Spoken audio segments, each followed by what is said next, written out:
I was crying so hard on the phone that I couldn't breathe. Not because I hated my job, not because I wasn't good at it, but because one woman, my manager, was actively trying to destroy my career. And I loved my team too much to let her. She thought she could push me out quietly. She had no idea what would happen next. I love my job, not in a girl boss hustle culture way, not in a corporate ladder way. I love it because I'm good at it. I'm a legal admin at a large law firm, which basically means I run 5 attorneys' lives without ever getting courtroom credit. Calendars, filings, court rules, deadlines, procedural nuances across multiple states. Every county has different rules. Some require electronic filing, some still want paper mailed like it's 1850.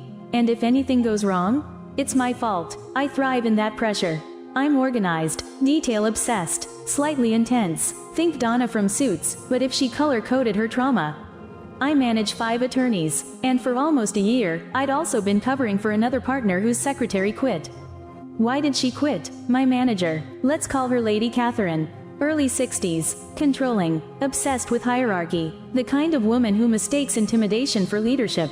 She didn't like me, and the feeling became mutual. The slow burn. She played favorites, denied me backup help when my workload doubled, refused overtime requests, blocked me from using the same resources other admins had access to. There were days I physically could not complete my assignments because she removed the tools I needed. And yet, my attorneys loved working with me. They trusted me, they rated me highly, and that, I think, is what really bothered her. I wasn't incompetent, I was inconvenient. The cover letter incident. One of the attorneys I covered filed in a state that required physical paper filings. No e-filing, everything mailed. I had been doing this for almost a year. No issues. One day, Lady Catherine swoops in and tells me to include a cover letter with the filing. I paused. I'd never done that. The admin who trained me never mentioned it. So I did what any responsible professional would do. I called the court clerk. She laughed. "Please do not include a cover letter," she said. "We don't want one." Crystal clear. So I didn't include it. 2 hours later, Lady Catherine called me into her office. She wrote me up for insubordination. She told me I was, quote, "a disrespectful little shit," and that she was tired of me. I felt my throat close. My hands were shaking, not from guilt, from disbelief. The next day, she emailed my attorneys instructing them to lower my performance review score because I had been rated too highly. That's when it hit me. She wasn't correcting behavior. She was building a paper trail. To fire me. The breaking point. I went home that night and stared at the ceiling in silence. I didn't feel angry. I felt small, not because I believed her, but because I realized she had power. And I loved my team. They were the best professional environment I'd ever been part of. We respected each other. They never treated me like just a secretary. Leaving them would break my heart. But staying meant waiting to be professionally sabotaged. So I started applying elsewhere.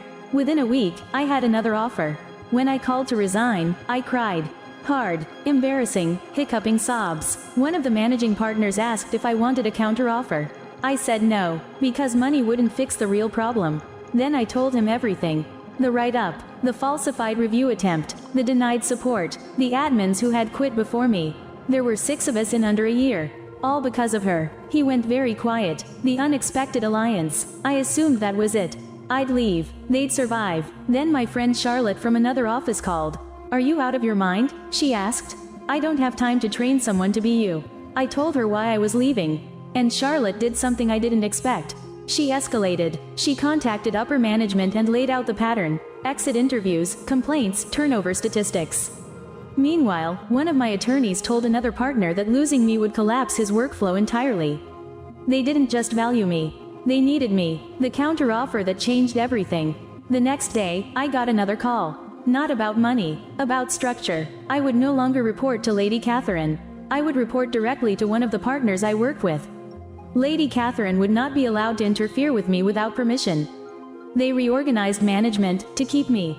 I accepted, and I stayed. The real revenge. I didn't sabotage her. I didn't scheme. I told the truth. Management reviewed documentation, exit interviews, emails, patterns. She was placed on a performance improvement plan.